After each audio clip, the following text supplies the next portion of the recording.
Yeah. You said go. Cell phone. There you go. Test. There you go. Good deal. Yeah. All right. So it is 4:34 PM. We've got our trustees present, myself and Steve. And Jeff.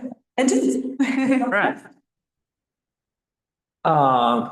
Great. So we'll start off with our little FPR update. Okay. That was sort of requested. And then kind of out of that, go into what facility investigations have revealed. Talk a bit about Kendall winter operations, a little bit on 2027. Support from Paulette Church and what began as ADA pursuits and it's kind of grown a bit in scope. A little perimeter trail update and discussion, and then any future committee meeting sort of requests out of you all. So began with crew management. I think that transition from kind of the role that I went from and into with Public Works and sort of directives from a great mentor there, and that, first priority is your crew. So try and do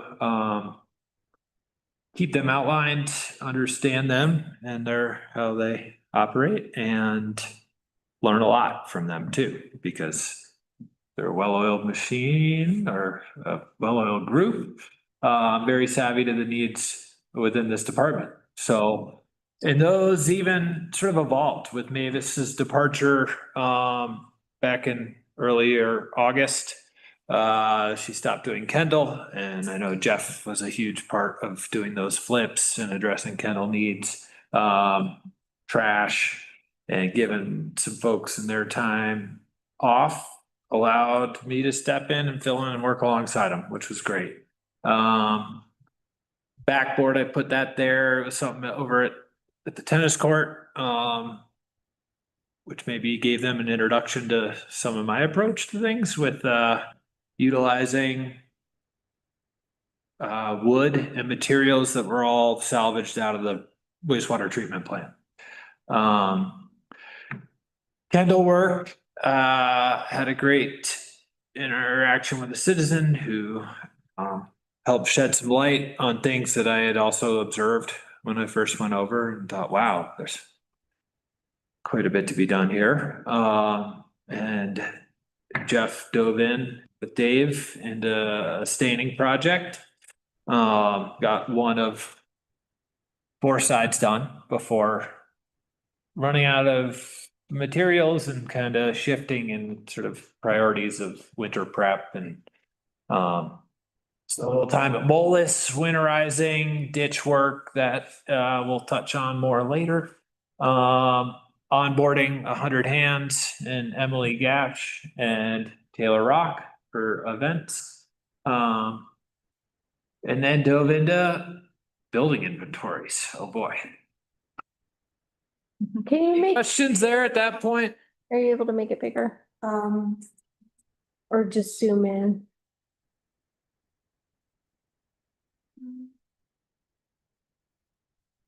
As when you're talking about the First, your presentation mode should be able to make this a little bit bigger. If I click on the whole screen. Maybe. Or zoom in? or just that buck, is that up there on the top right?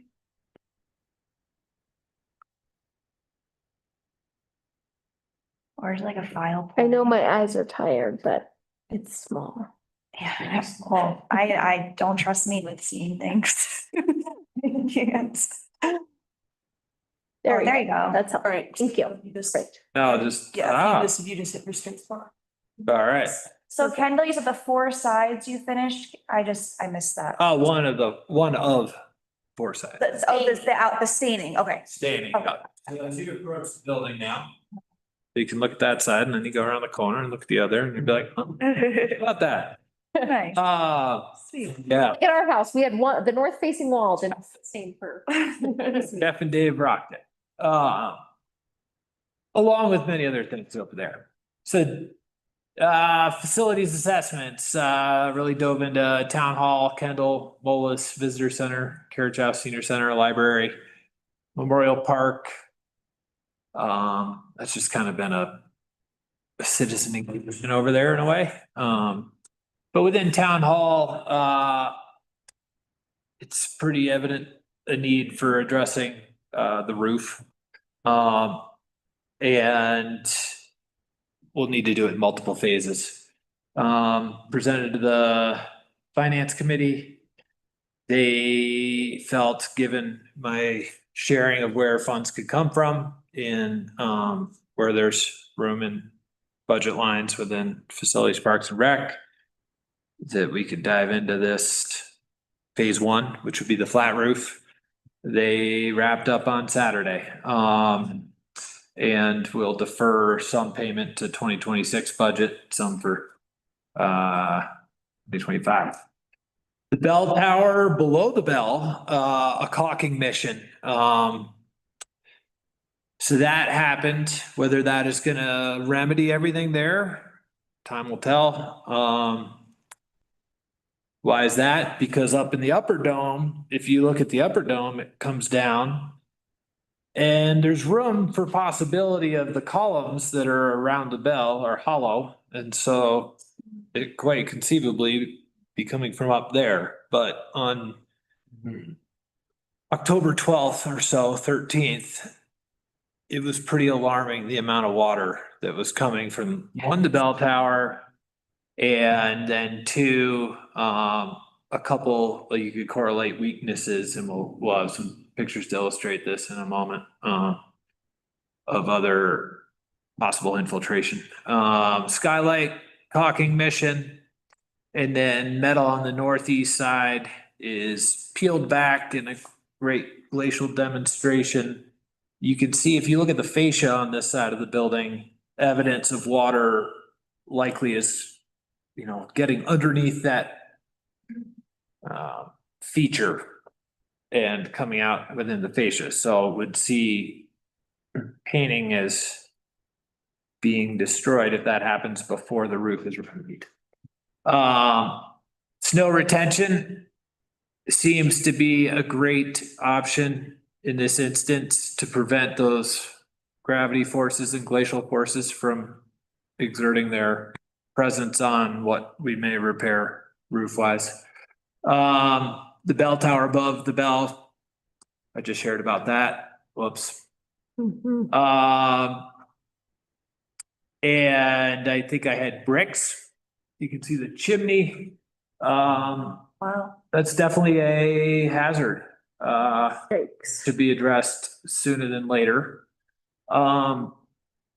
The top left there, you've got this mush that was underneath the rubber. The rubber had pulled away and, shrunk away from the edges.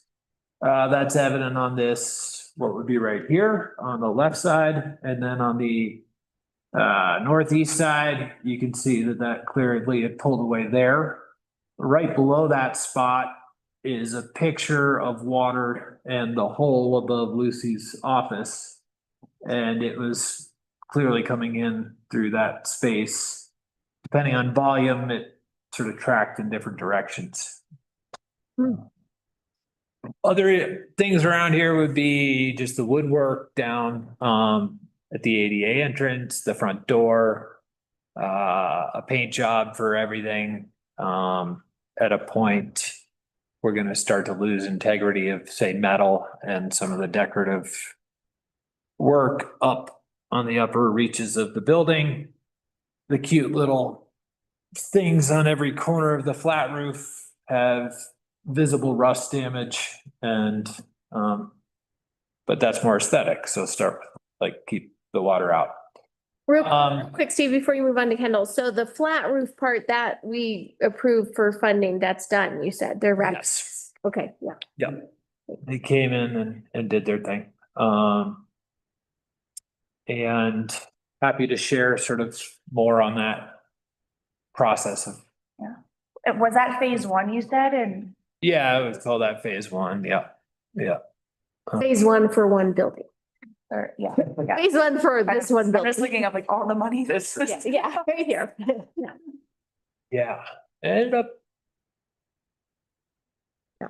Not as much damage as I bet a lot of people fear. And they didn't get in and uncover a bunch of extra stuff that needed, that was different than what we originally thought. So in addition to the flat roof, I had them address a caulking mission on the below the bell. So that beneath the bell, there's a flat roof that is just metal, and there was visible caulking having shrunk, and so visible sort of opportunity for water penetration. Came with around each column. And I have pictures of all this, if you ever want. Yeah, Yeah, but when they got in and they were working, it's not like they found one section, they're like, oh my gosh, this is all rotted more than we thought or something. They didn't find anything worse than what we thought. correct. Like the decking below the mush in that picture still had integrity. Yeah, Okay.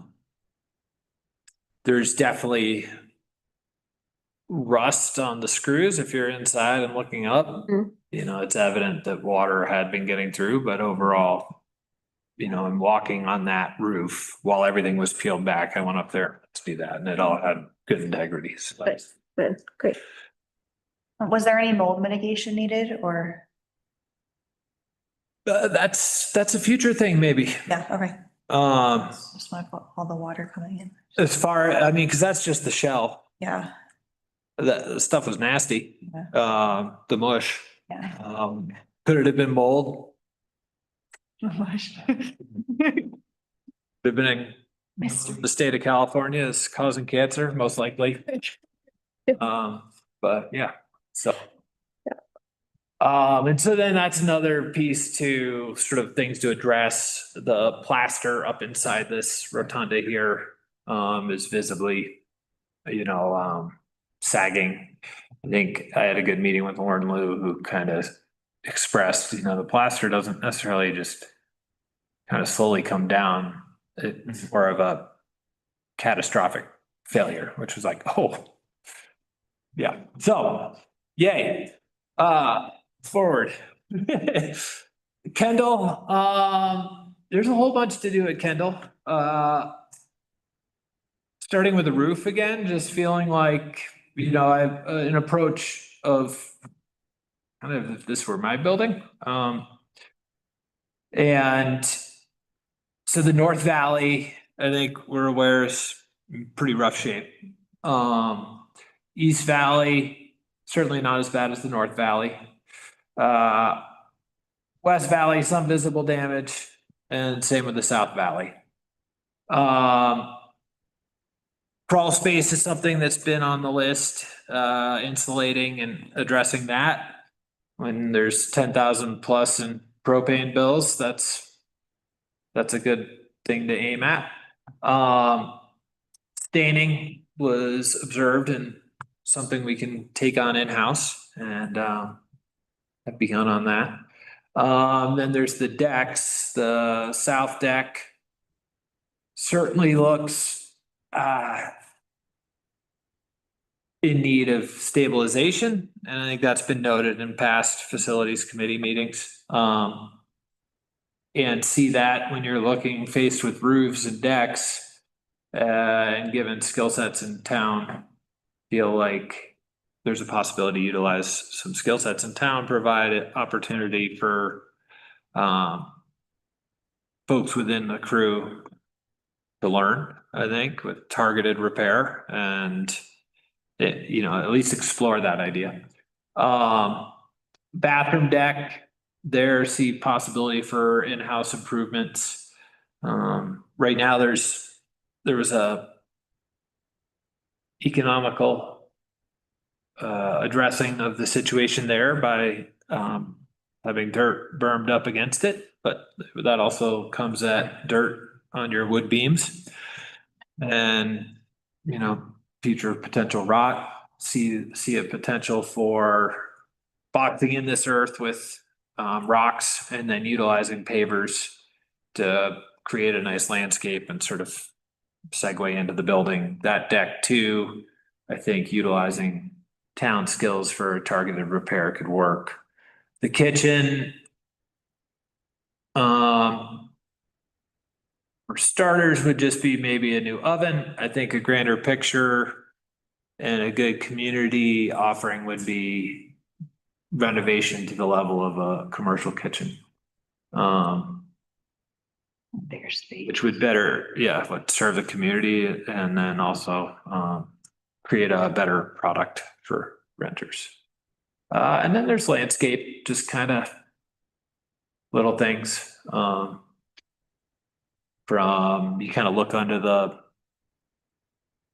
deck on that approach side, and it's just concrete detritus and detritus from building and such. Wouldn't take a whole lot to. Oh. Okay, stop there. So here you have that north side valley, top left. Bottom left, that's more that north side valley. When the wind blows, it definitely kind of flutters there. It has been, the standing seams have been sort of separated.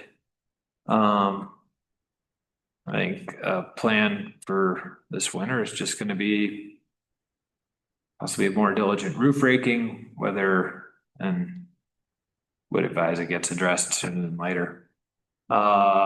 East Valley, definitely not as bad. Those standing seams though have been pinned down. Here again, there's a thought and what's advised by Alpenglow, roof retention or snow retention to prevent just that, and it gets all engineered and spec'd out. So, and I included that, I think within the packet, but I think you're looking at, the targeted repair for metal on the north is in the 20,000 range, another 20 for snow retention. That is definitely the advised route. And then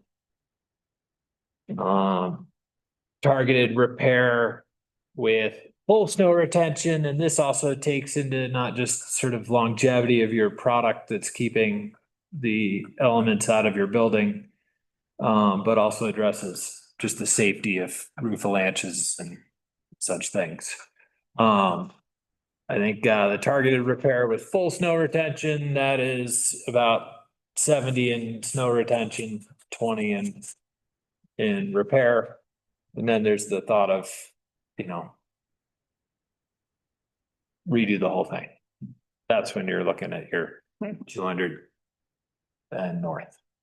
And we had put, hold on just a second. I'm just looking at the budget draft. I think we had put, we have 20,000 for the insulation. We had not put aside anything for the roof. Correct. Yeah. Not even to address this in this season. No, to address what? To address the North Valley there. Yeah. Yeah.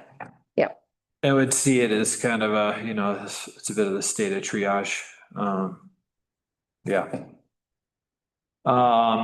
Whether it's coupled, this with doing town hall and that northeast side, maybe to couple the metal folks coming in and doing their thing in a push. I think on this one, yeah, they also targeted the bell tower. I didn't mention, I don't think, a lot of patchwork on the carriage chest roof.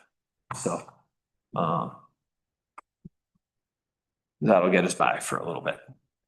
So real quick, if we got roofers out to do town hall and Kendall, all in one season, how much do you think that would be? Like approaching 300,000 or something, 250. Well, depending on the targeted level of the approach. I think if you targeted just the North Valley, and just the northeast side. Mm-hmm. I think it's conceivable, and then depends on whether you want to do snow retention. I think snow retention sure seems to have a lot of sense to it. Uh-huh. And then you're protecting your investment, I guess, too. So, Yeah. and that these are just a good rough ballpark numbers that give us an idea to like kind of think and spin on. But, you know, for the off the cuff, would say 60 would cover North Valley plus this. Mhm. Um, It looks like 38, like almost 39,000 would be for the North Valley partial Yep. repair Mhm. for Kendall. see, this would be a simpler, Mhm. not as much pitch, not as much material. But yeah, Mhm. And the snow retention helps prevent those like, it helps prevent that pressure and the ice damming and whatnot, right? right. So if everything's flowing into this constricted valley, if you keep it from flowing down, Yeah. then Protecting that area. it allows, is the idea. Thanks.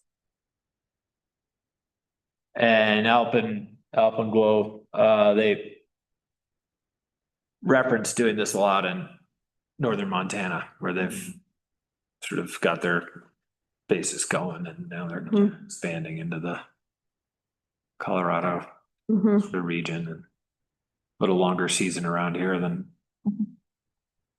up by the border of Montana.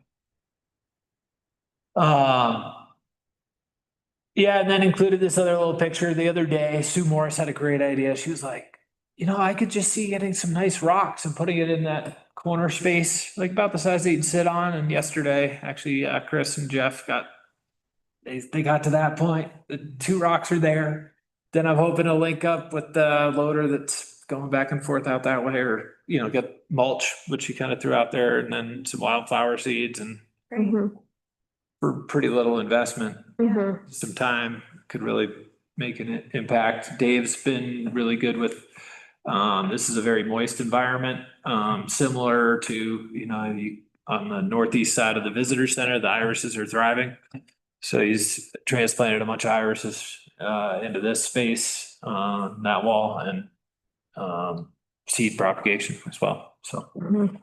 I was kind of touching in there. Yep. Maybe we should recognize Sue Morris as a friend of Kendall. Sue Morris recognition for being a friend of Kendall. No. Mollis.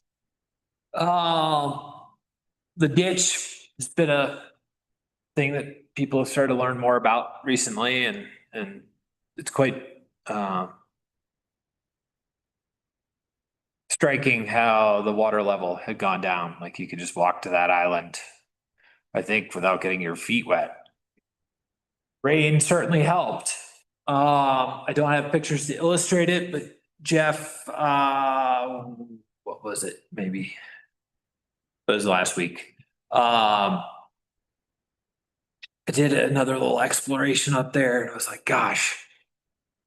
And when I first walked it with Sarah in July, it was dusty dry. All the water was exiting.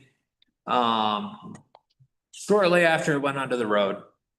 And then there was the volunteer day that certainly helped. And then I just kind of, it was a ballpark, 65 or so hours, staff hours. That Jeff, Chris, I think myself, Thomas some, Dave some, put into just digging it out, cutting it out. There's areas that looked like it hadn't been connected in some time.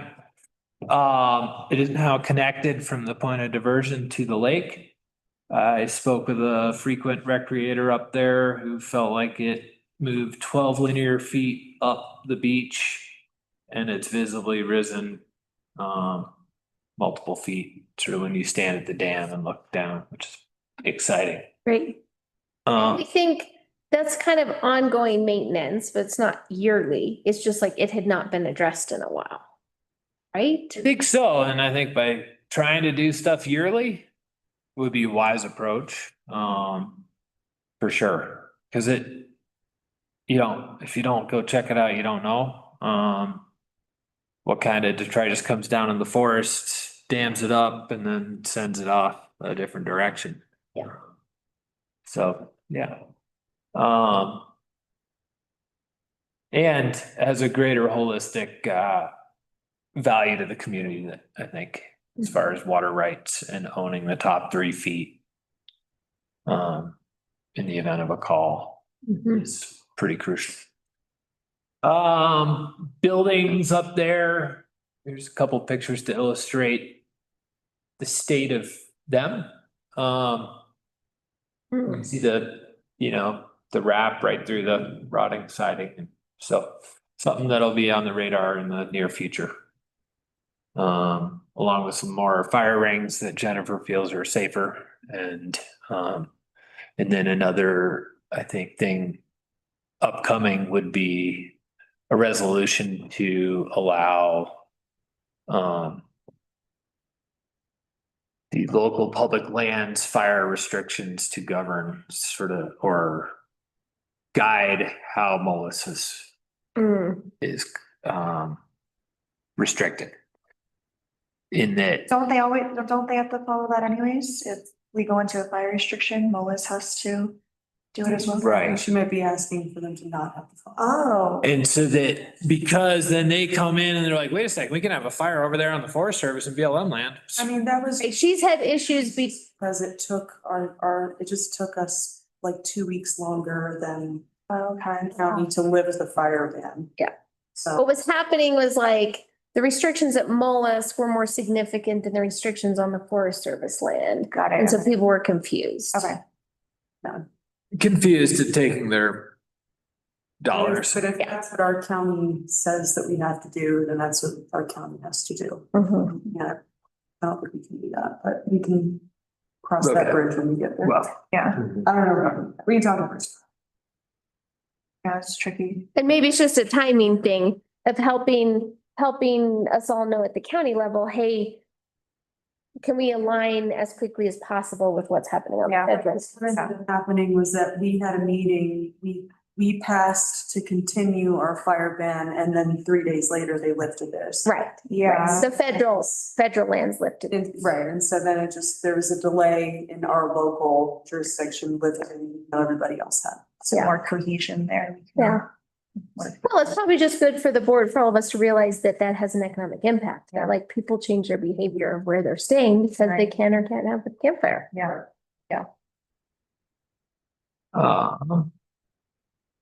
Visitor center, explorations down there found possibly a majority of the screws backing out.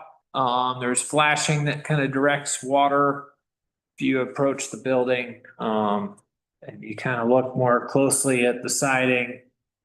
To either side of that entryway, you'll see it's kind of deformed a little bit. And the flashing is directing water. I think it's illustrated here where you've got your piece of siding peeled off. Essentially behind the siding. So that's been remedied with these little kicks and sort of layering your flashing to then take the water away from the building.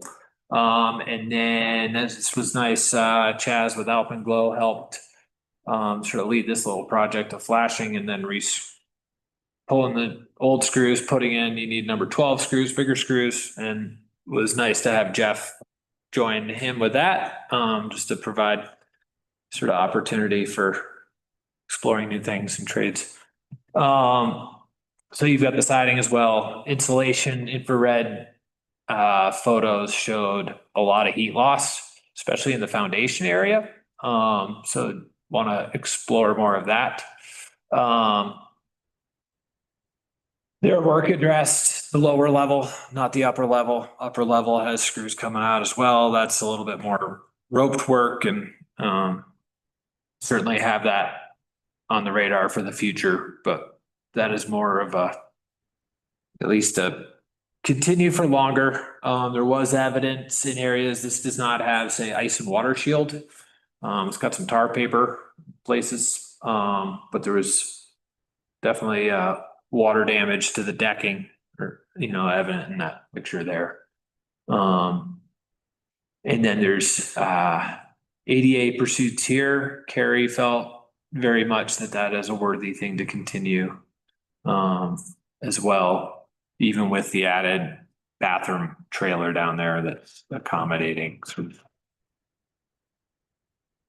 that for people, but would be nice to allow everyone access into the visitor center, youth center, all of that. So For the bathroom trailer, so now like, do we winterize it and do we just store it over there?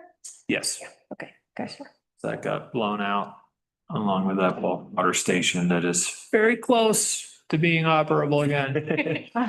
So close. Couldn't quite make it before. I was like, I don't want to find out what happens when it freezes. No.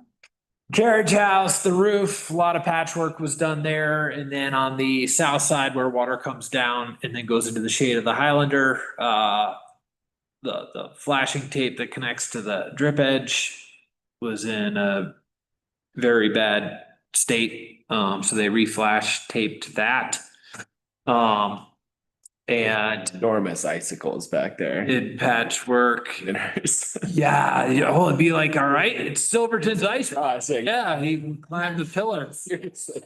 Yeah. Yeah. So, and then they pointed out the entryway is sort of peeling off of the building. It's illustrated in that left picture. The floor drain needed addressing, which we did. And then there's some electrical work pending over there that hopefully we'll get Carson over there. And a goal for, washer, dryer, some things for soiled garments and such. But definitely sort of in the next 5 to 10 years, that rubber will be very much at a point of needing replacement. And I'm not sure the size of that building. It's a big building. It's a fair bit bigger than this 27 by 41 though up here. Yeah. Carriage house, senior center, there was some things in the works when I started as far as a furnace. And went ahead and went with that, felt like we could work it into the budget and that the consequence of a furnace going down in January is, would be a more severe impact on the budget potentially than addressing it now. Generator needs a cover. But otherwise, Carrie's got things humming along over there. Library, this building certainly can use some love, brickwork. The concrete headers and, bottom of the window. Drainage is a issue here. You got all the water that comes off of the roof, lands on in this left picture, lands on the roof above the stairs. That puts a large volume right there, and then it comes in this picture on the right, the center bottom or right bottom. And there's large puddles on the floor during rain events. Went for this quick slap some metal down to make an impermeable surface. Misty noted that there was less water. So there's some positive feedback on that. And so we went ahead and harvested, kept some of the rubber from up here that was in good shape, and they laid that down behind the library and then put rocks over it to hopefully Nice. see what happens next spring, but create more impermeable surface. So yeah, and then there's the ADA pursuits over there, which will kind of lead us to this next sort of segment. But before we dive into that, if there's any questions or concerns, buildings, facilities wise. Would you say that North Kendall roof, like out of all of the roofs that need to be fixed? Is that the top of the list, most important for safety reasons, or like how would you rank those? That was kind of my question. is priority. Yeah, I would say addressing that would be the top for just infiltration and not waiting to find out Right, at what point we get water damage in the building. Safety would almost err on the side of the West Valley because that's where you maybe get the most traffic. Mhm. But yeah, if you get around the bathroom and around that new patio, safety wise, that's a big concern as well, so. That'd be a tough one to say safety wise, but infiltration wise would The north. target that as sort of the next priority. Almost in tandem with this up here, as far as concern for what, I mean, you can see the water staining and rust staining on that fascia up on this northeast. Okay, yeah, so not the rotunda, the northeast. Yes, And when you're talking about the northeast, you mean like just that kind of facet or like both corners? both are peeled back and there's, you can see where folks have just, screwed more metal in. And,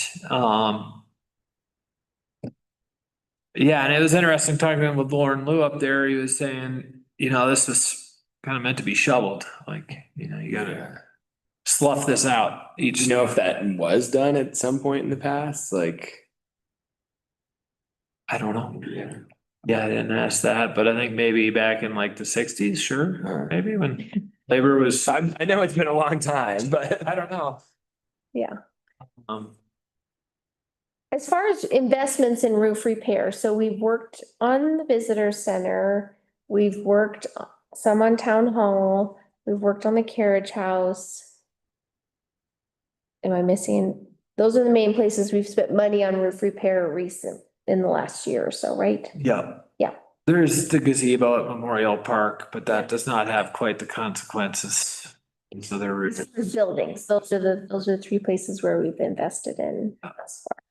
certainly striking, there's areas you can kind of, you're like, oh, you can almost, I think you can see the sky through the roof over there. And given that it was painted and cared for. Certainly have that. Yeah.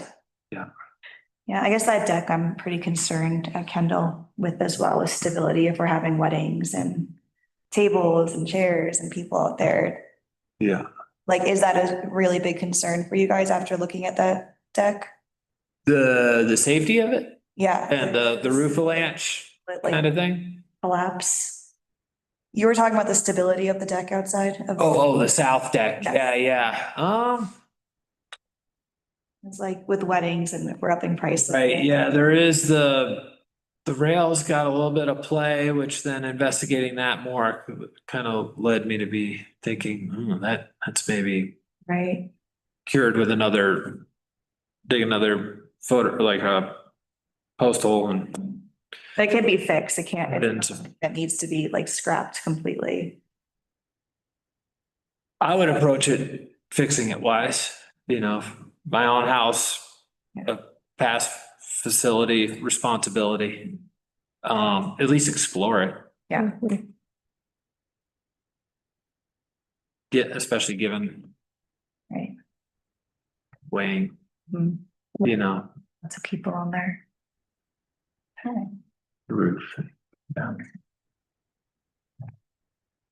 We live in a harsh environment for roofs. North Valleys. Well. Yeah. So, yeah. Anything else in that sort of topic? My question was the same as Amy's, just.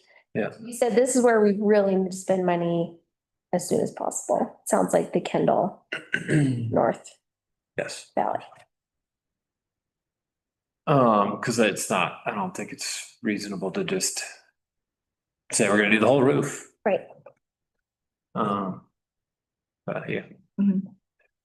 So on to, Paulette Church and Professional Services, wanted to sort of get your input on this. began working with Sarah Ferdine in pursuit of ADA access at the visitor center and the library. In a meeting with Larry Lucas with Historic Colorado, evaluating sort of the options that we were currently at and able to consider, those were not necessarily from the historical eye ones that should be pursued. And there are plans for what has been done also at other similar libraries with success, and this is adding on, and it's a much grander, we're looking $250,000 or something, adding on an elevator on the back. And then when you're exploring such ideas as that, and you have pictures of the bricks falling out of the building and all the rest, it just seems pretty irresponsible, maybe, like to try and put that much money into the building that is in that state of need. So that kind of led to a pursuit of like greater funds to address the building as well. And in tandem, ADA access. So shooting for a both and.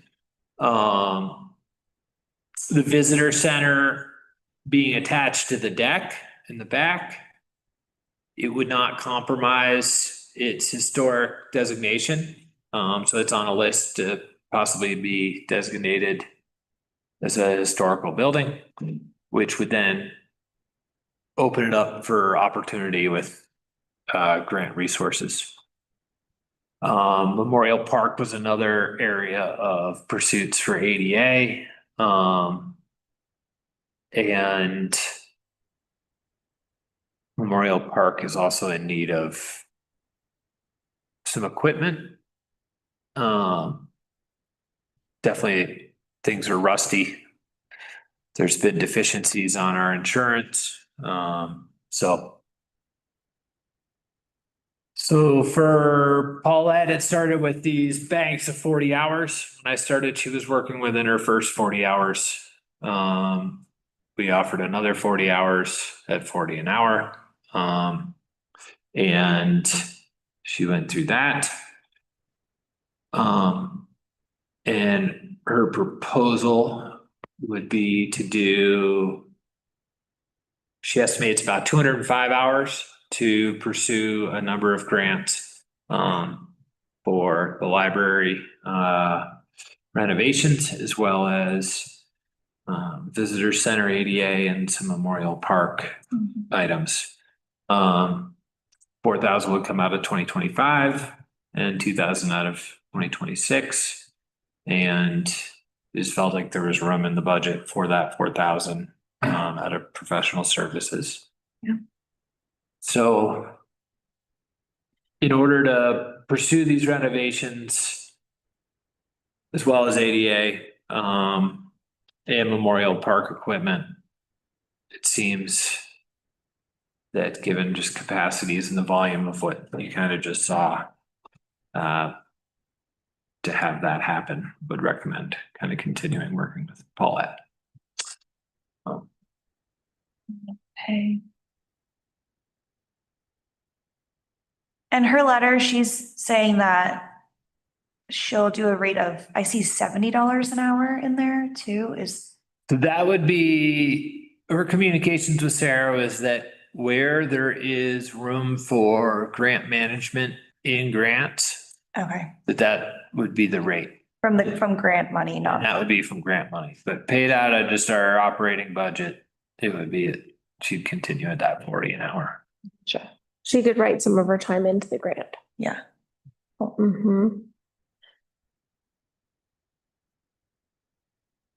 Okay, and then what is kind of the end like product? I mean, I think it's great to have a champion, and I think it's great to have someone that can add this capacity in kind of a contract basis for some potentially important projects. I think I'd like to see kind of a contract, or just kind of like what she expects, what we expect, how many, I mean, it's hard to have a contract that says you'll get this money because that's very out of her control. But as far as like, she's willing to write X grant proposals for us or something like that, I think that would be helpful to me to see. Yeah, And I think a question I just have, is, does she think that it makes sense to package these all together? Or does she need the board or the committee or us or staff to kind of prioritize, like, no, we really want you to spend all your time on the library? Or does she think that there's options for success, that there might be a funder that wants to fund accessibility stuff in multiple buildings? You know what I mean? Like, and so do we need to have that conversation around where she focuses her time? And when I think about Memorial Park, I think, well, there seems like there could be so many interesting things to do there, and I'd hate to lose an opportunity to do more, but I also don't want the perfect be the enemy of the good. Like, if she can do 80% and get us some new stuff over there and it adds some energy and excitement and all of that, then it's great. And we don't need some big community visioning session to watch a Memorial Park be. And the last I heard from the kids was they want to zip line from the top of Kendall to Memorial, so this came up. Yeah, so I think I have a few. I think there's a focus for non-competitive grants, with History Colorado that are up to 10,000 that can have you can apply to have the match waived. It's a 10% match.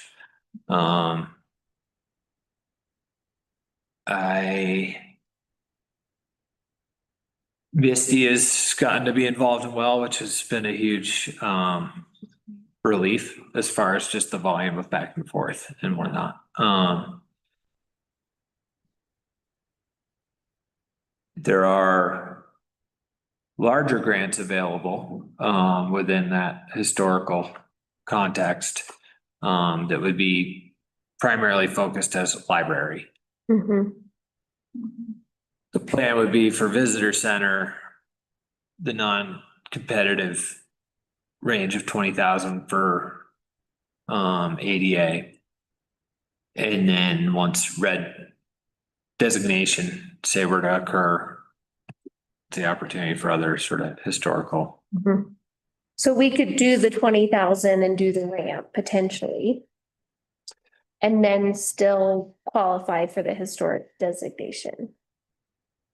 Would the 20,000 get us the ramp done at the visitor center? It's a lift is the idea.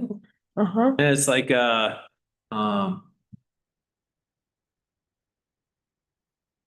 I can, it's a little complex. I have it up on my tabs, Yeah, whether I can go and share that, but just picture like a little glass box next to yes, the deck there. yeah. Attached to the deck. Yeah. So. And then but I can get you more details on all. Well, I guess I think about the library and what a gem of a historical asset that is, right? And I just think like, well, is this the kind of thing where we need some big effort like other communities have had where they save their old opera house or they, whatever. And like, we should focus our efforts because it sounds like the library has broader, just overall building maintenance concerns than just the ADA. And does it make sense to kind of wrap it into a broader preservation, yeah. historical preservation and accessibility project? Or does Paulette think she can do that and she can pursue the visitor center and she can do Memorial Park?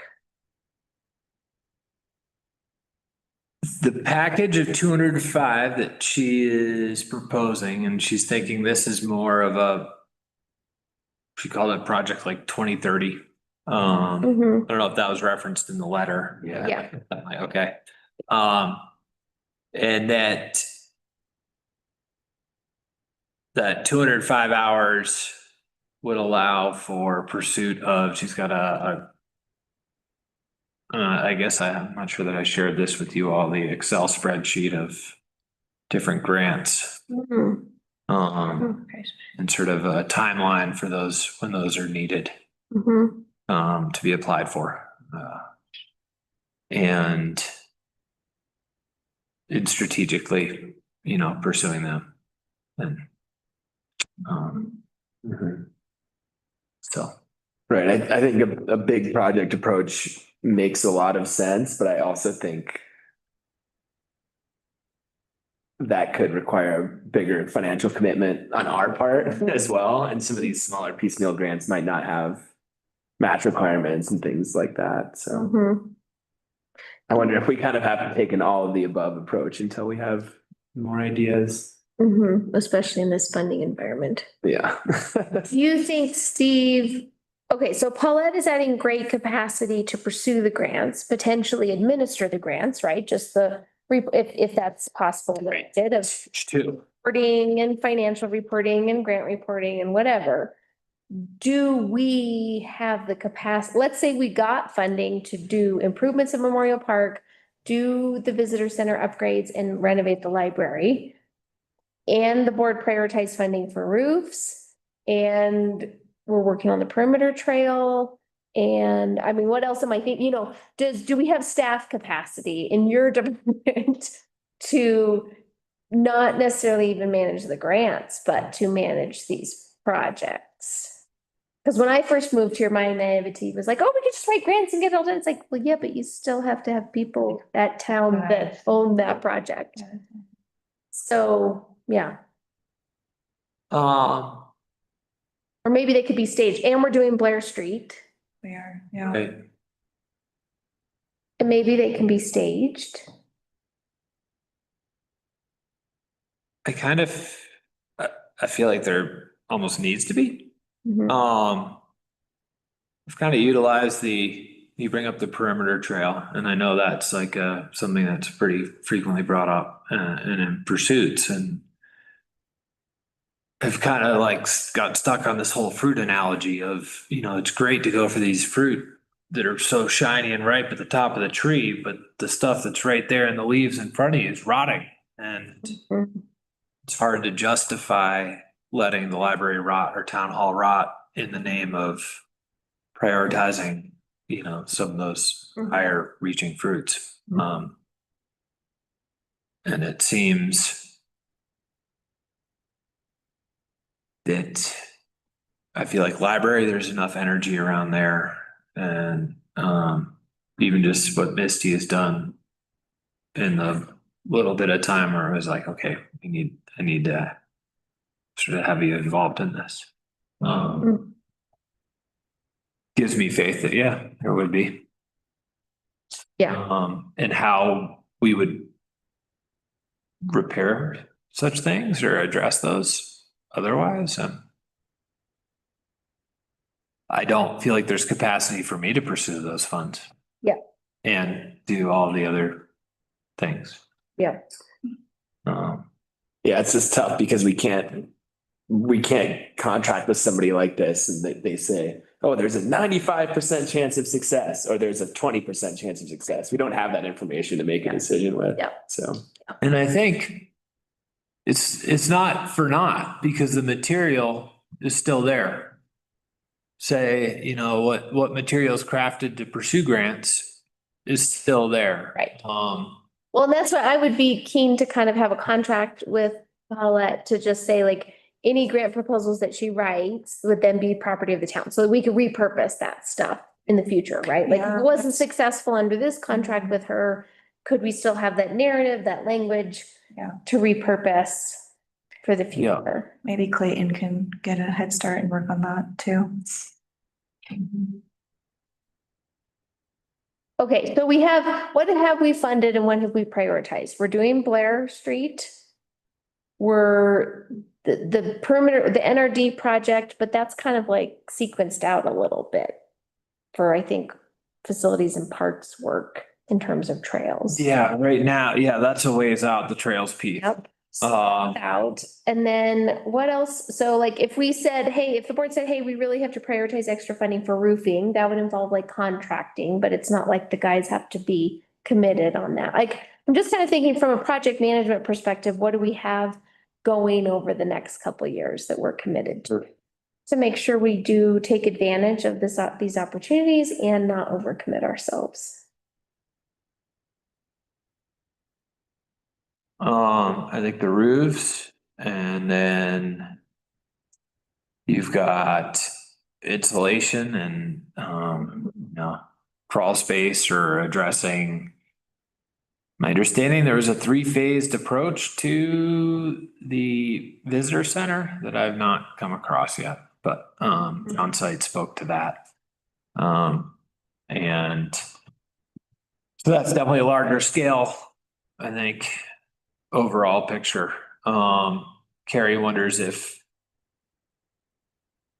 there's a major need between the foundation and the building, where and that's a source of infiltration. Jeff spent a lot of time down there with the windows and foam board, trying to, even when they're locked, there's still Air. large gaps and stuff, so. Mhm. And to help stop or reduce, it's not gonna get stopped, but $10,000 propane bills. Or budget line items. So, Well, maybe with Paulette, like, it's really great to have this capacity, and if we can turn $2,000 into $20,000 or $200,000, that's a decent investment, Yeah. I think. Yeah, I mean, I'm for it. I agree with Dana. I would like a contract as well, just to really discuss the details of what she'll be doing. okay, And I think library feels like this place that we just need to not, yeah, we need to not let it fall down. Well, that building, this building, like it's. How many people have stewarded these places, Yeah. kind of before us, and Yeah. just gotta carry the torch for the next however long, and I think that has a lot of value even beyond just the immediate value it's providing to our community right now. It's like, can we continue a legacy of having these resources? Because that's the foundation upon which we built. If we didn't have a library right now, we wouldn't be talking about Premier Trail. We'd be like, we need another community space. And so we have it. So let's take care of it. Well, that's a great point. So Carl, would your recommendation be to continue with these investment in professional services? I think so. I also feel a little bit uneasy, like not having clarity of what's the actual deliverable from this, but I feel trusting in Sarah's work previously to vet this person and the decision to continue funding her work. I think at this point, with the information we have, I feel inclined to say, okay, yeah, let's trust that. And, we're not investing $20,000. Like it's a big chunk of money, but it's not huge in the grand scheme of things. I sense a tremendous amount of efficiency from them, and the volume, just the back and forth that I've had is kind of like, wow. Attentiveness and, yeah. Yes, and relations within sort of funders, well, is promising, Yeah, that's huge. and getting people to the table. Yeah. Well, great. So it sounds like continued pursuit. I mean, this is a budget line item that doesn't need direct staff approval. But I think my main request would just be a little bit more clarity on a contract, and that any work products, like any narrative writing, we could keep to reuse if we need to. Well, I'll get clarity on that. Okay. Is there anything else you guys would add to the contract or request or clarity? No, okay, All right. great. Kendall Winter Operations, staffing, pricing, food and beverage, and then general operations. Staffing, definitely have concern for just having 3 staff over there, is sort of a main procedure. And this speaks to kind of a snowy day, what their workflow looks like, snow clearing. So looking to, have 3 to 4 additional staff just in the rotation of folks to, have fill in, provide days off. It was expressed, it was doing that 17-day stretch over Christmas and New Year's is not, How's that, Jeff? I'm not doing 17 days this year. Yeah. It's a lot. so. So yeah, trying to help the team there. Pricing.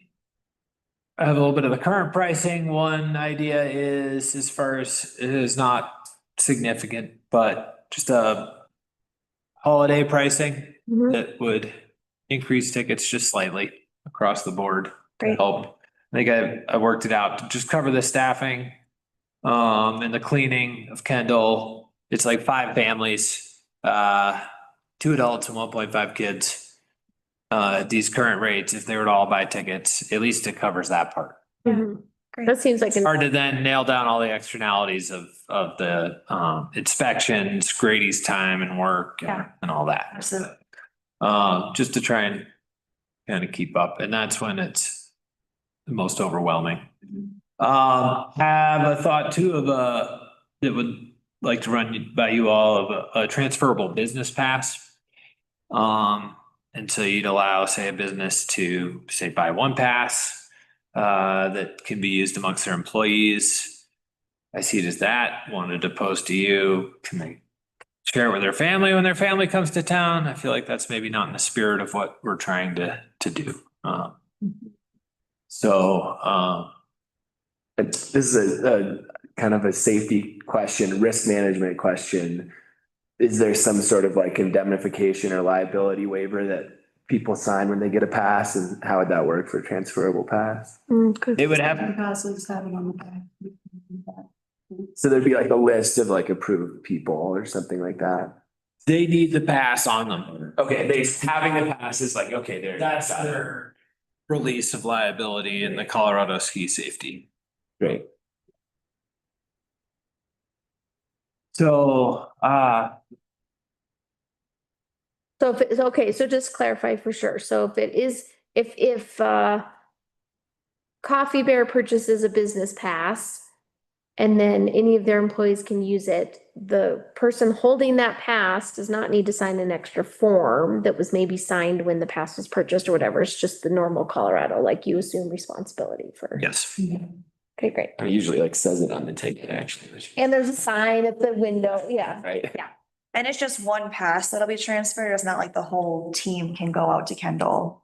No, Free of they those. buy 2 passes. Their employees can go over together. Yeah, fun idea. Why not try it? How much would I that? know like EMS has used this structure in the past and it works well, so.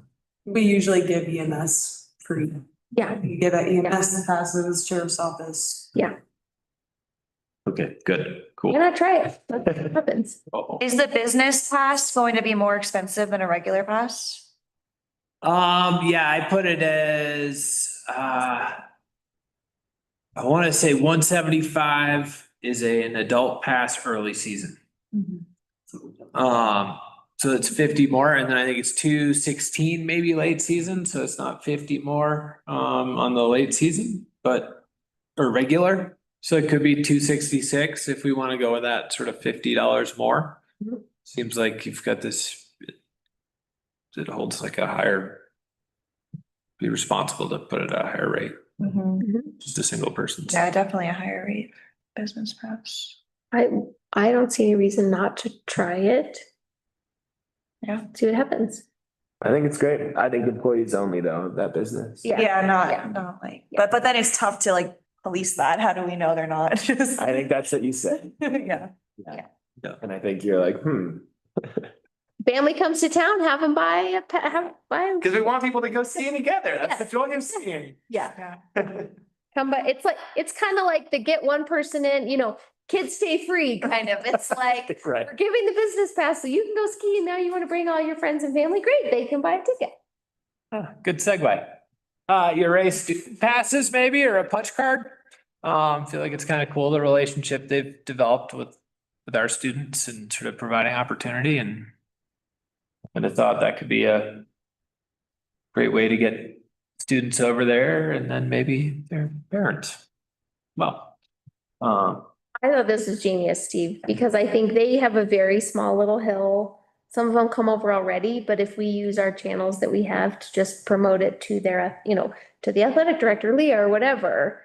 I thought that was genius, because then again, the parents can buy a ticket or. Like a 5-day punch pass.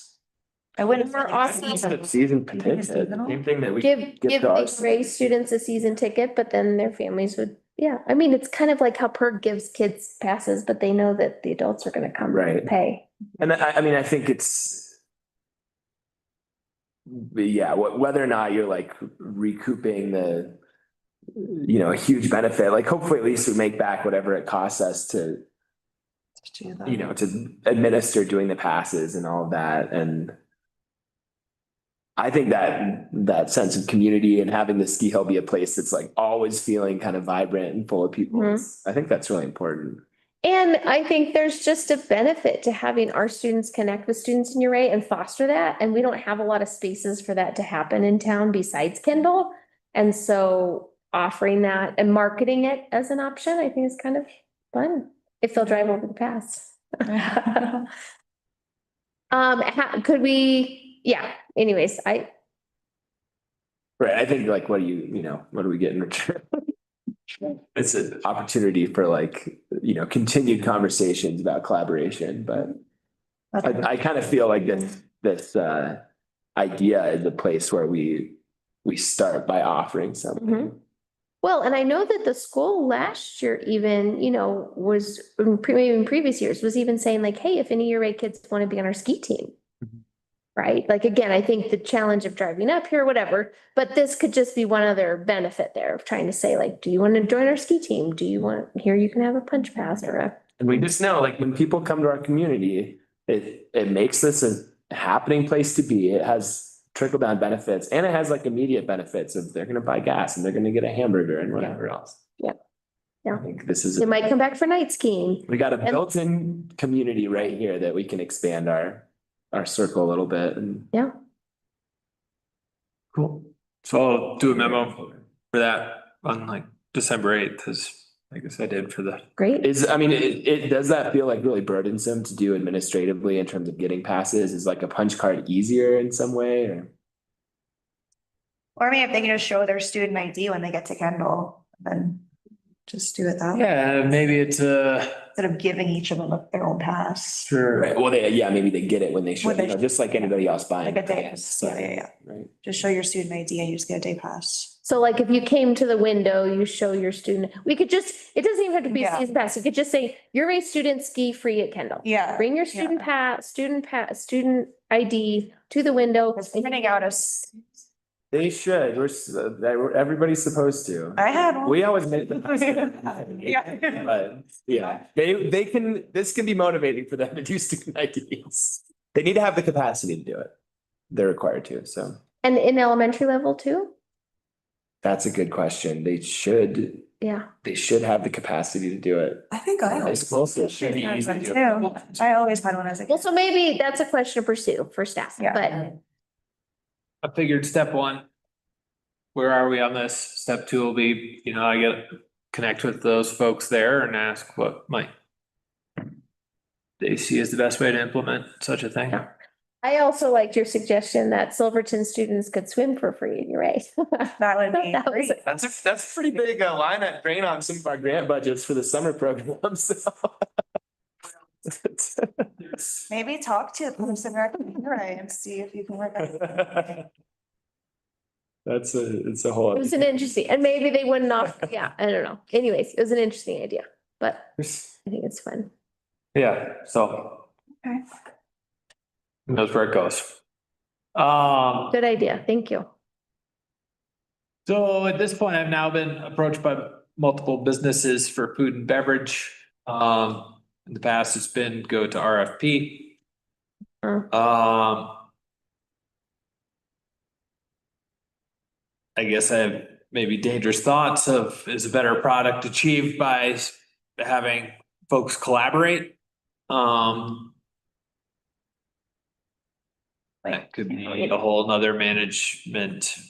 Food and beverage at Kendall, sorry. Yes, Okay. just the concessions. That's been the last couple years has been run by Melanie from Elevated.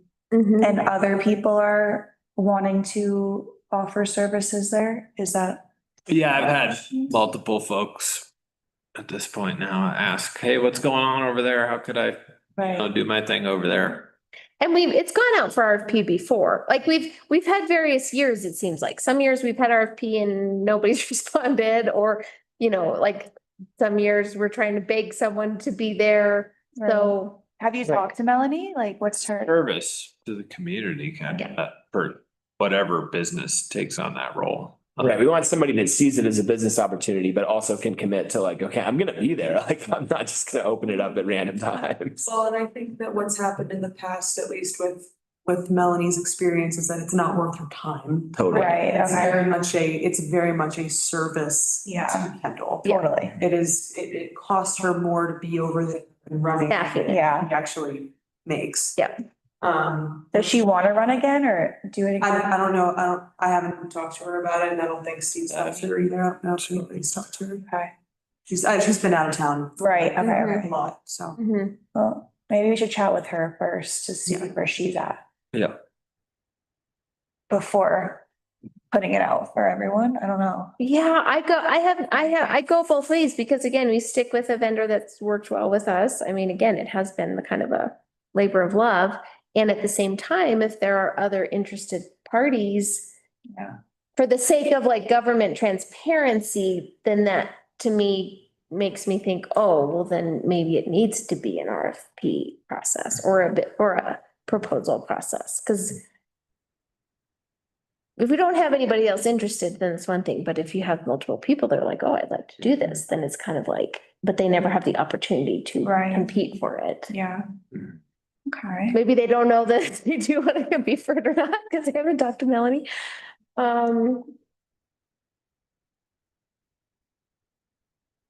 yeah, I would say just touch base with her first, just to see where she's at, and then we can bring it to the board. Do we want to put it out for RFP? Okay. Since we've Mhm. been doing it,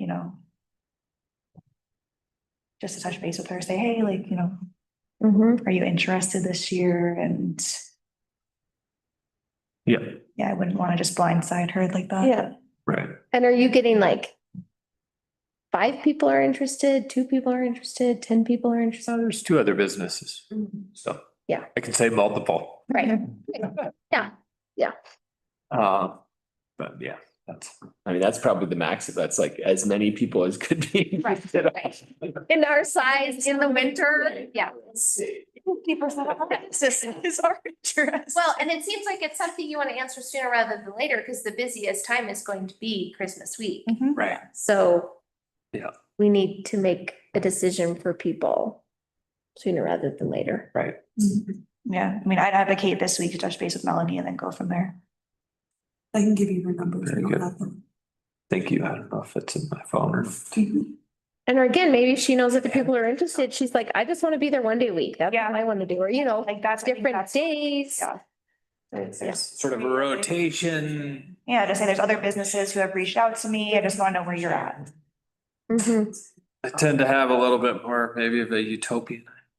Right. Well, I just think that like it's Have all these products. how to provide consistency, it's just like, okay, every Saturday, if you go on a Saturday, there's gonna be, Yeah, you can get a hot chocolate and a pretzel, or whatever, Yeah. Yeah, I think that would be very good. yep. I think, Whether it's one day a week or. right, right. yeah, but just work Because together. maybe it doesn't need to be there every, we're open Friday, Saturday, Sunday. And they can all take a day or something, Mhm. all 3 of them. Mhm. Yeah. So a little more updates, I guess, just general operations, lift inspection, all deficiencies have been addressed.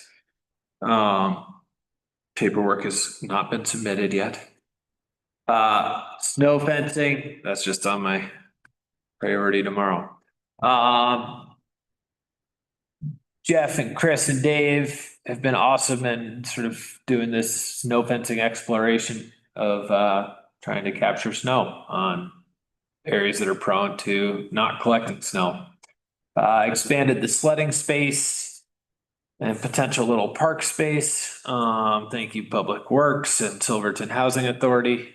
There was a lot of question of where could we put this earth? Well, got a home at Kendall. I saw the tractors out. Was that what they were working on? Yeah. Yeah. It was fun. And that pile over there is Heated quite thing hard. ever. Yeah, it's pretty fun. Great. Way to go, Steve. Pursuits of snowmaking exploration. So last year there was a thought that they would give a trial run on that box trailer. It's a snow machine. Snowmaker does 28 gallons a minute. There's enough pipe to connect to the bridge, where you could use a pump to pull from where we have a point of diversion for 5.2 CFS, which is way more than any of the 27 gallons per minute that it can run. They ran into an issue with a high pressure pump. Given there's room to allow Grady to pursue fixing this pump to then explore what this unit can do for us. With the idea of then looking to purchase it. I want to say it was in the $70,000 range when it was bought. Then somebody bought it in Ohio. I think they got it for 18, but they had to go to Ohio to get it. And now it's a good bit less than that they're looking as like a final price.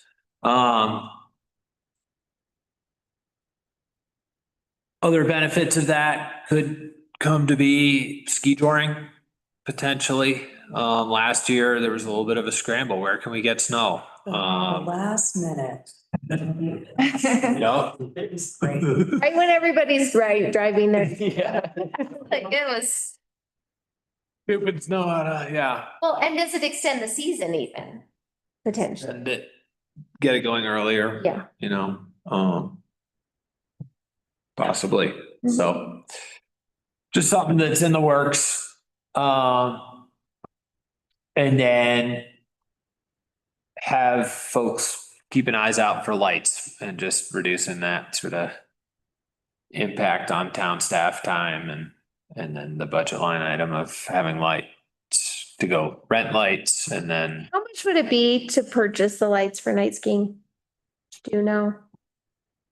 oh, there was something it says, I can't remember off the top of my head. It's fine. You don't have to make it up. I mean, it just seems like it would really be a worthwhile investment because I feel like night skiing really expands the reach of Kendall. Even if you did it, you're not saying every Friday we do it, but like if we had the lights and and I just feel like it'd be something that would pay off over long. Because those are the busiest days at Kendall, is night skiing, busiest times. Right. And again, like the more we can create consistency, I think that builds interest within the broader community. Yep. Because they know, they don't like, oh, I gotta put it on my calendar. They just know like, oh, every Friday there's night skiing at Kendall or first Friday of the month or whatever, you know? Yeah, be very cool. Yep. So we did pursue meeting with San Miguel Power and that cost and that was, you know, Yeah, 80,000 for the 3-phase and, you know, it's less for the 2-phase. to wire it as opposed to a generator. Yeah, yeah. So, but it was kind of this isn't recovered Yeah, yeah, year 1 or 2 or 5. Yeah. Yep. So. Yeah. Generator lights. Kendall event pricing was another thing to bring up is, all the weekends are booked June through October 2026. Amazing. So looking for direction to possibly utilize comparable venues and market research to explore new prices for 2027. Is currently prescribed to increase by 2.5% annually. Another option to generate some more revenue, given we have this demand, would be the requirement of a 3-day minimum, which has been done in the past. That is what we used to do. For weddings, we did use, when Nate was in charge of, Mhm. we did require weddings to book for 3 days. Mhm. Yeah. Their wedding day to breakdown. When we had our wedding, it was 3 days. I don't really see why we should let anybody do less than 3 days. I mean, that feels like a no-brainer. But And that maybe was something perfect for implement for us. 2027, not 2026. Yeah, not for- For 20. It totally. Anytime soon. Now, make sure that everything's away and. It really makes, yeah, it does make sense. Because otherwise people will stay up there until 2 or 3 in the morning trying to clean up after their wedding. which Yeah, no is way. insane. Yeah, No way. I could have never. So, Yeah. I think That's 3 day great. minimum is something we should absolutely. And I mean, our competitive edge is two things. Number one, the biggest thing is like Silverton is amazing. Yeah. But the number two also is that it is affordable, affordably priced. In that And whole area, a 3 day minimum is, maybe Colorado. doesn't actually affect that immediate sticker price. Yeah. Yeah. No. Yeah. Potential. So it sounds like request for changing it for 2027 of a 3-day Back to minimum 3. at the bare minimum, yeah. Are we also doing, when people see that Kendall is booked, do we have anything either automatically in the system or through our position to be like, but we have these other places? Are we doing that? Beautiful gazebo. You can see the sky. Very. Town hall, Or we can give that suggestion. Memorial Park, just, Even to you know, promote partners that's not town, Eureka Lodge or other places in Yeah. town, so they can still. it'd just be nice to have one, because knowing that we're booked for every weekend in the Yeah. summer, let's find ways to, but did you know you could do here if your venue is small? Did you, just An give easy people the apart? next option? And I think that's in Taylor's radar, I think. Yeah. That's the language too. I think there was a group that's in discussions, and it was brought up, you could have band night in NEC. Yeah. And rent that space and kind of seeing it as an approach. And this is also discussed with Sarah more of it, who's doing some marketing, approach it as a campus. We have all of these options. Don't just move on to something else out of town because Kendall was booked. Right. The idea of like some of these events that happen, like the Mountain Medical Symposium, this leadership conference in here, and Yeah. we're smaller than a lot of most college campuses. Right. So, got it. Right. Right here. So your question, you'd like to know if we're giving direction, whether you should look at other venues and see if 2027 we should even increase. Yeah, and get a We should. in depth. I've got this next one's this is what Taylor threw together pretty quickly. And, certainly is room to look at, dig into more details within all this. So, Mhm. and sort of how this stacks up into And what would ours be? What's our pricing for primes and 3,700 a night out of town. I don't have that off the top of my head. yeah, okay. Yep, no, that's all right. I mean, Yeah. we can definitely increase it, I think. We increased it last year, we still got a full booked summer. Mhm. I do think that warrants like careful consideration though. I think we can increase it, but I don't think that we can just like increase it willy-nilly. I think the No. pros of looking at other venues is. Right. is correct, in my opinion. And I think we're gonna reach a critical point where again, like our kitchen has deficiencies. Yeah. Like, We there- can provide what those other venues can right, provide. exactly. Like there are aspects to Kendall that we either, if we want to keep increasing, then you need to make different investments too. So, Yeah, and another thing that a lot of those places provide is like staff availability to help with the setup and tear down, which we also don't really want to do. I think what we learned, we did a pretty significant increase, and what we learned was that we're still booked. So I think it's worthwhile looking at other comparables and having one more discussion About rates, yeah. about rates for 2027 Absolutely. before we open up booking for 2027. Mhm. Which can help fund some of the projects. Exactly, Right. yeah, and then we can get a better Exactly. stove or a better oven in the kitchen. Yeah. Yeah. Yeah, I think that's the way to fund the project is to increase the price. It's the Kendall fund. Yeah, Maybe they want to trade services. Right. Have your wedding here, renovate the kitchen. were you a roofer? Do you want to get married?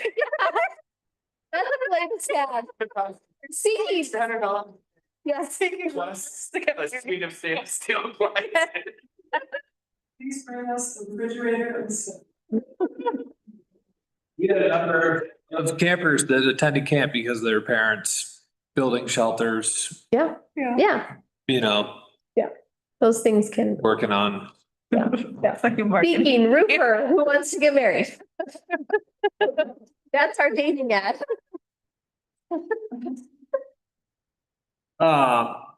So perimeter trail, I know that was something that, has been brought up a bunch. Given the above, trying to gauge where it sits in priorities. Currently working with Jake Kurzweil on a CWCB grant, Colorado Water Conservation Board, water plant grant, for the Innovative River Corridor project, which is woven into the perimeter trail in a sense. But projected workflow, Lisa's plans need a few tweaks before, say, being adopted or fully reviewed. There are a couple spots that are up, sort of question mark as to, well, where should we take this and connect these dots? And property owner contact, discuss plan A, B, and C, say for them. Then is it a public engagement and input? Then official adoption, or, it's kind of seen a little bit like, there's a request for design. And then we contracted, got a design that still needs just a couple fine tunes, but yeah, I guess I'm looking for guidance as far as, adoption, like an official adoption or a review and. Mm-hmm.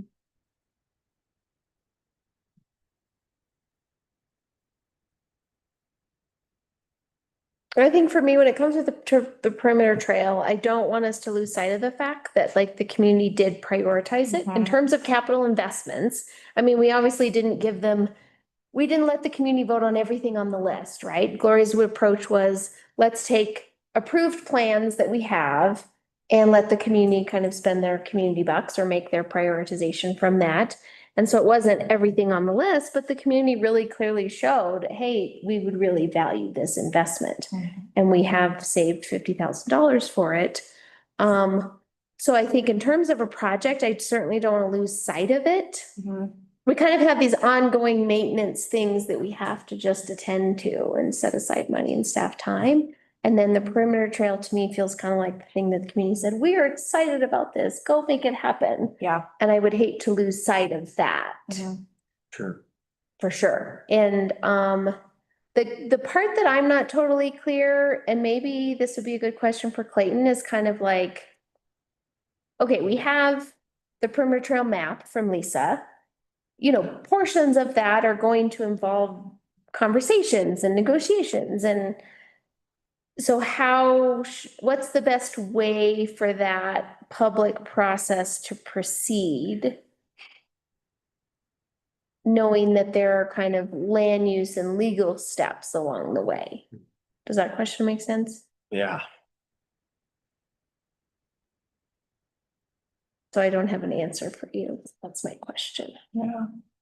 How does this happen in other, we're not the first people to deal with this, where it's like, we planned this project and there's kind of details that have to be worked out. And so at what point is it like stamped, approved, public? This is our surveyed map trail. But we need to have some of those land use pieces negotiated out. Yeah.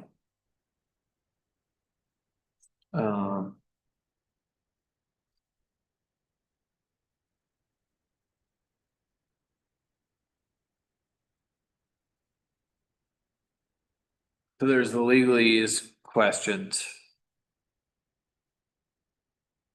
The public engagement and input session and sessioning, or is it kind of that's been done? Yeah. Here we are.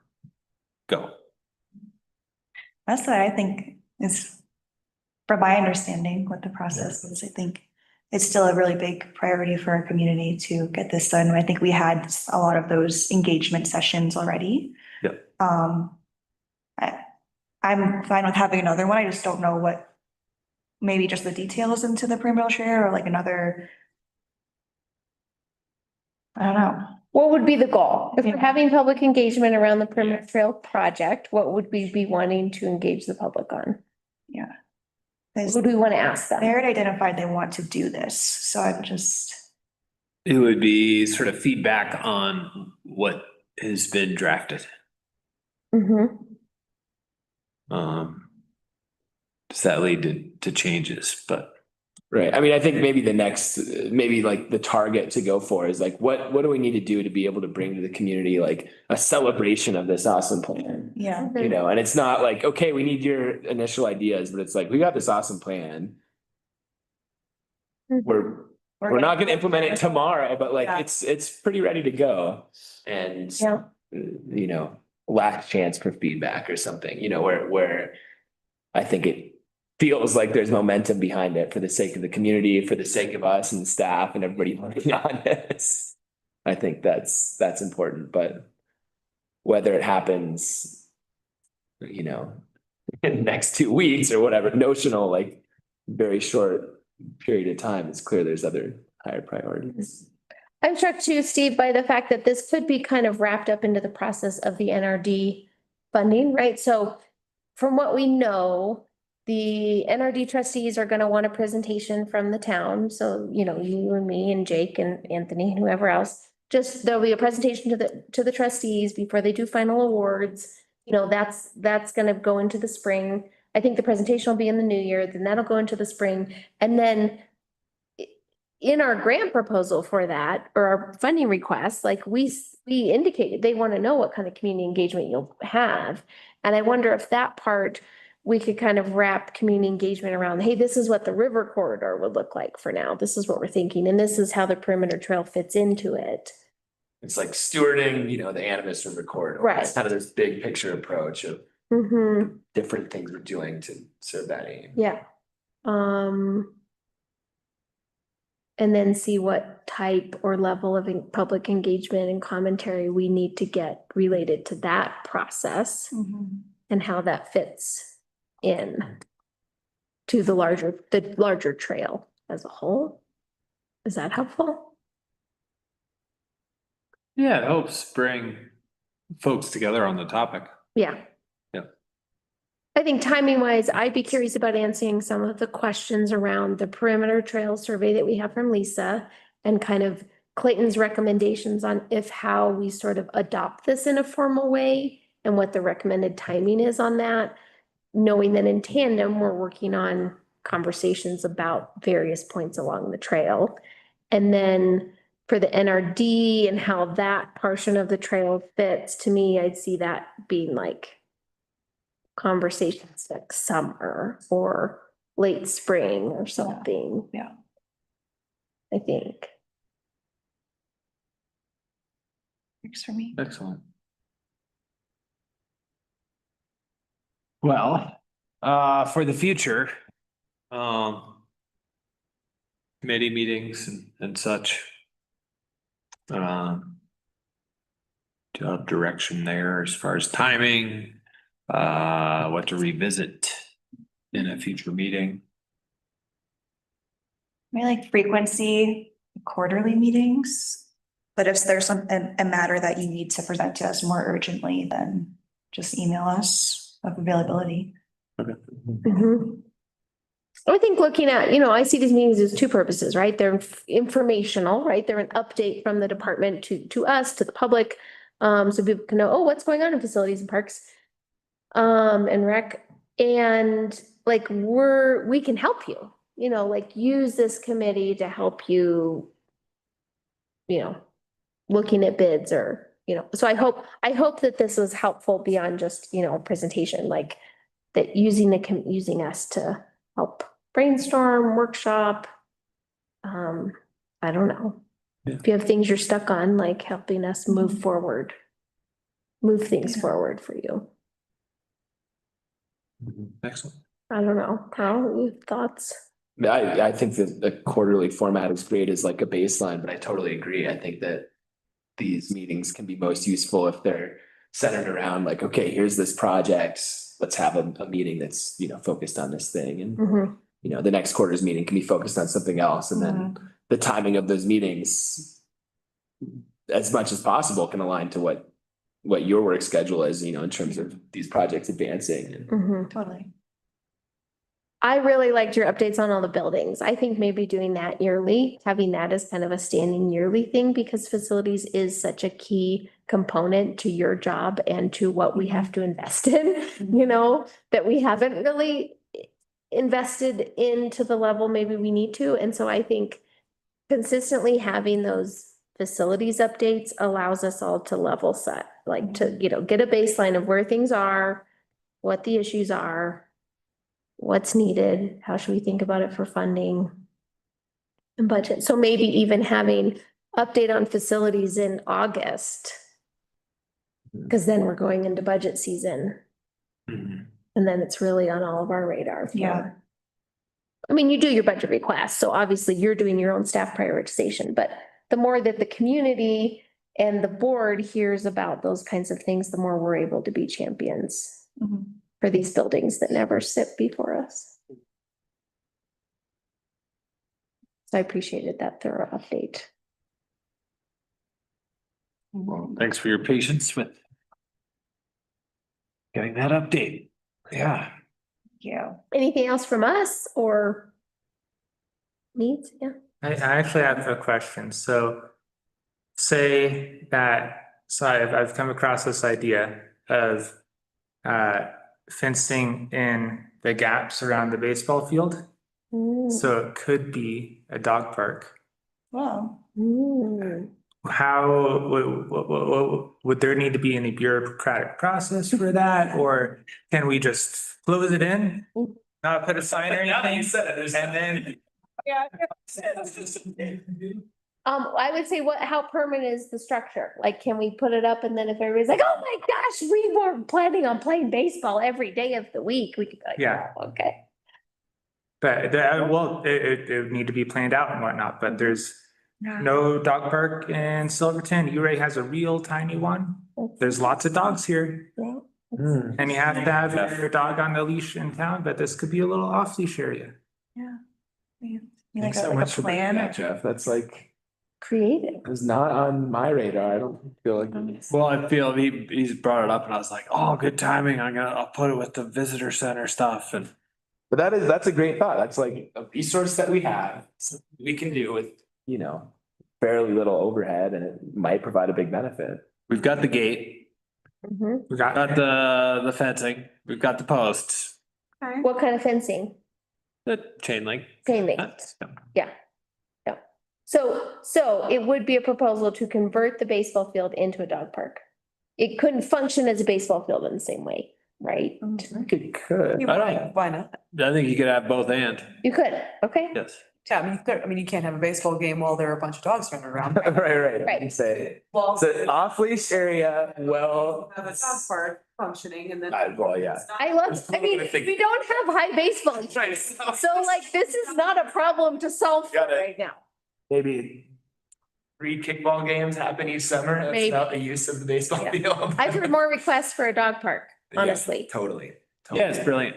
Great. The whole fenced in area, and then as far as somebody searching, and you get that on people's searches for the 550 corridor and. And then they'll pull off go to the visitor center or get sent into town, yeah. I would request a dog poop bag and station and trash can, Definitely. There's already some there. great. Do it, right? Do we need any more? Do we? Yeah, does it need to go to like the town board or? Well, I mean, I'm thinking about like the off-leash dogs thing. That is kind of like a code issue, but I think that like in creating an enclosed area is. We can ask Bevan, but I think within a closed, I think if Fair it's a enough. designated dog, I think that's probably fine. But we just, That's what we have to Is do. there any- We designate, okay, this is the dog park. And is there anything legal to do in our town to create a dog park? Let's start with like Clayton and Bevan, Pick Clayton and then, and Bruce. Yeah. And see, Yeah. make sure it's fine and I don't. And then. I'm not like foreseeing like big legal issues. I'm just saying like procedurally, Yeah. is there a simple thing to do that just like makes it legit? And would this be the town of Silverton's dog park? But because then like, does liability go on us if there's like a big fight in there? Or like, those are questions I have for Clayton. Yeah. Is Believe the so. ballpark ours? Some schedule of like things we can manage. It's- I guess a liability question for Clayton too, like if there's like a huge. I don't think we're assuming liability for people using public space for recreation. That's, unless we're like grossly negligent the way that we do, like Right. we build a fence that cuts. way more grossly negligent on someone spraining their ankle playing baseball than we are like letting the dogs run around. Yeah, totally. And then I think maybe, could we just bring it up in a staff report Or we could just put it in the consent agenda or in consent agenda? or in your staff report. I mean, we don't need a resolution. It's, okay, pursue it, pursue it. Fourth and dog. Go for it. Well, sweet, thank you, yeah. No, keep going. No, that's, yeah. Want a dog park. I have a dog, now I want a dog park. And we have a field. Great. Okay. Okay. Well, it is 6:50. Maybe the dogs just need to get the gophers. Just parks.